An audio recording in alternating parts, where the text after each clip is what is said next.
Salam alaikum, j'espère que vous allez bien. Bienvenue sur ma chaîne éducative. Me voilà encore une fois pour la dernière partie de la leçon, la subordination. Aujourd'hui, on va voir la subordonnée interrogative directe et indirecte. بالنسبة للدرس ديال اليوم إن شاء الله غنكملوا الجزء الأخير من الدرس ديال la subordination التبعية. في الفيديو الأول تكلمنا عن التبعية النسبية relative. الفيديو الثاني تكلمنا عن التبعية الموصولة بما فيها الكومبليتيف الكاملة أو الظرفية circonstancielle. في هذا الفيديو غادي نشوفوا ان شاء الله التبعية الاستفهامية المباشرة او الغير المباشرة. Donc la subordonnée interrogative est introduite par un mot interrogatif, d'où son nom d'ailleurs. Il peut être soit un pronom qui, que, quoi, ce que, etc. Soit un adjectif, soit un déterminant adjectif quel pour le masculin, quel pour le féminin, etc. Ou bien un adverbe si, ou, combien, pourquoi, etc. Donc si tu as deux propositions qui sont reliées par l'une des expressions suivantes, soit un pronom, un adjectif, un adverbe, hein, donc ici il s'agit d'une subordonnée interrogative. Il reste à savoir est-ce qu'elle est directe ou bien indirecte. Donc pour indirect, voilà l'exemple et ça va être clair. Il m'a demandé si j'avais déjà terminé. Donc la principale, il m'a demandé. Si j'avais déjà terminé, c'est la proposition subordonnée interrogative. Est-ce qu'elle est directe ou indirecte? Puisqu'il n'y a pas ni les deux points, ni les guillemets, donc il s'agit d'une interrogative, d'une interrogation indirecte. Et le mot subordonné, c'est si. Deuxième exemple, elle veut savoir ce que nous avons décidé. La principale, elle veut savoir ce que nous avons décidé, c'est la subordination interrogative. Ils sont reliés par le mot subordonnant ce que. Il n'y a ni les deux points ni les guillemets, c'est une interrogation indirecte. Il voulait savoir à quel livre je faisais référence. La principale, il voulait savoir à quel livre je faisais référence. La subordonnée, c'est la subordination interrogative. Elle n'est pas directe puisqu'il n'y a pas ni les points ni les deux guillemets. Et le mot subordonnant, c'est à quel livre, c'est à quel. Ok. Donc ça, c'est en ce qui concerne l'interrogation indirecte. Pour la directe, voilà l'exemple.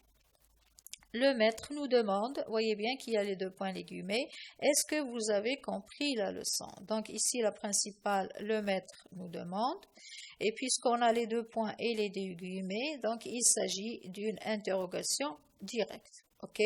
Reste à savoir aussi que la subordonnée interrogative, dans la subordonnée interrogative, il n'y a pas de point d'interrogation, on n'a pas besoin de point d'interrogation. Voilà. On récapitule. بالنسبة للتبعية الاستفهامية هي كيكونوا عندنا جملتين مرتبطتين بواحد الكلمة استفهامية تقدر تكون ان برونون ولا ادجيكتيف ولا ادفيرب. اذا في هذه الحاله ملي كتشوف جوج جملات مرتبطين بواحد الكلمه استفهاميه، اذا هنا راه عندنا التبعيه الاستفهاميه. كيبقى لك غير تعرف واش هي ديريكت ولا انديريكت. انديريكت ما عندناش لي دو بوين، ما عندناش لي غيومي، ou direct عندنا les points وعندنا les guillemets. Voilà. و il faut noter aussi que بالنسبة للتبعية الاستفهامية ما كنحتاجوش لعلامات استفهام. Voilà. Donc on va passer à l'exercice d'application. Donc vous pouvez arrêter la vidéo, faire l'exercice, après revenir à la vidéo pour la correction. Pour moi, je vais corriger directement. Donc je vais lire la consigne.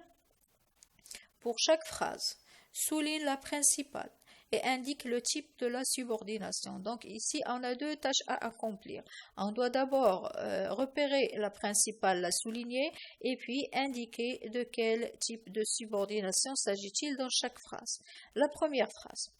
Le fermier a récolté le blé qu'il a semé. Donc ici, la principale. Le fermier a récolté le blé. Qu'il a semé, c'est la proposition subordonnée. Le mot subordonnant, c'est qui. Il est précédé d'un verbe, d'un nom, pardon. Donc, il s'agit bien d'une proposition subordonnée relative. hein, parce que la condition, c'est que le pronom relatif doit être précédé d'un nom, donc il s'agit d'une subordonnée relative. Deuxième exemple, je me demande à quelle heure partira ce train. Donc ici, je me demande, c'est la principale. À quelle heure partira ce train? Donc la proposition subordonnée, c'est à quelle heure partira ce train? Et les deux propositions sont reliées par une expression interrogative. À quelle? Donc il s'agit bien ici d'une proposition subordonnée interrogative et il n'y a pas ni les points ni les guillemets, elle est indirecte. Troisième exemple, dès que nous sommes rentrés, il a commencé à pleuvoir. Donc attention, je vous ai dit que pas nécessairement la principale peut être au premier lieu. Elle peut être dans le deuxième lieu, dans la deuxième partie. Elle peut prendre la place de la subordonnée la proposition subordonnée. Donc ici, la principale, elle est là. Et là, il a commencé à pleuvoir dès que nous sommes rentrés. Donc le mot subordonnant, c'est dès que, il nous indique le temps. Donc ici, il s'agit bien d'une proposition subordonnée conjonctive, attention, conjonctive circonstancielle de temps, parce que le conjonctif, il y en a deux, il y a la circonstancielle et il y a la complétive.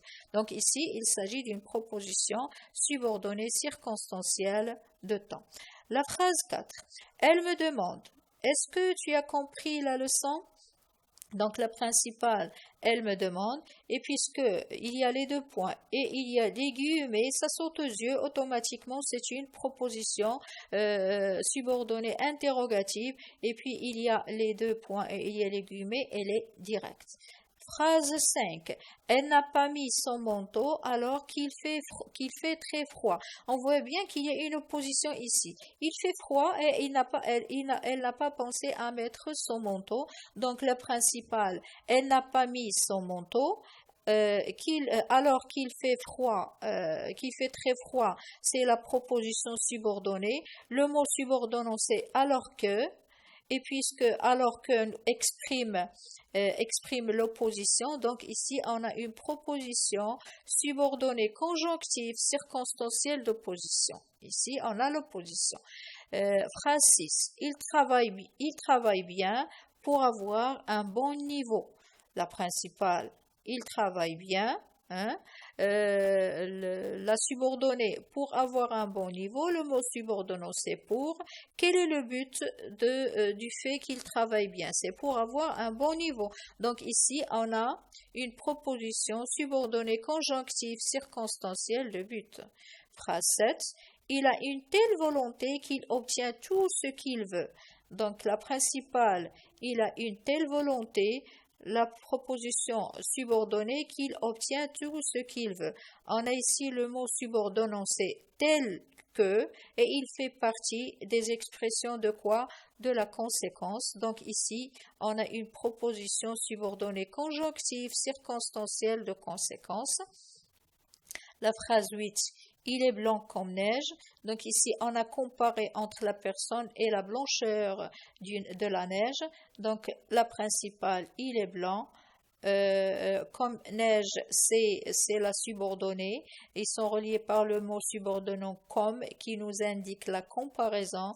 Donc ici, il s'agit bien de la proposition subordonnée conjonctive circonstancielle de comparaison.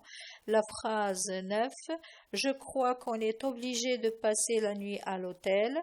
Donc la principale, je crois. Qu'on est obligé de passer la nuit à l'hôtel, c'est la subordonnée. Ils sont reliés par le mot subordonnant qu'on et celui-ci est précédé d'un verbe, donc il s'agit bien de la proposition subordonnée conjonctive complétive. Ok? Et enfin, la dernière phrase, elle est absente puisqu'elle est malade, donc la principale, elle est absente. Puisqu'elle est malade, c'est la subordonnée, sont reliés par le mot puisque, et puisque il est parmi les expressions de la cause. Donc ici, il s'agit bien d'une proposition subordonnée conjonctive, circonstancielle de cause. Voilà. J'espère bien que vous avez su repérer la principale de chaque phrase ainsi que le type de la subordination. J'espère bien aussi que vous avez bien assimilé la leçon de la subordination que je vous ai dit est très importante. Il suffit de suivre les 3 vidéos et je vous garantis que vous n'aurez plus de problème en ce qui concerne la subordination. Je vous remercie infiniment pour votre attention. Je serai honorée si vous vous abonnez sur ma chaîne. Au revoir. Wa fi amanillah.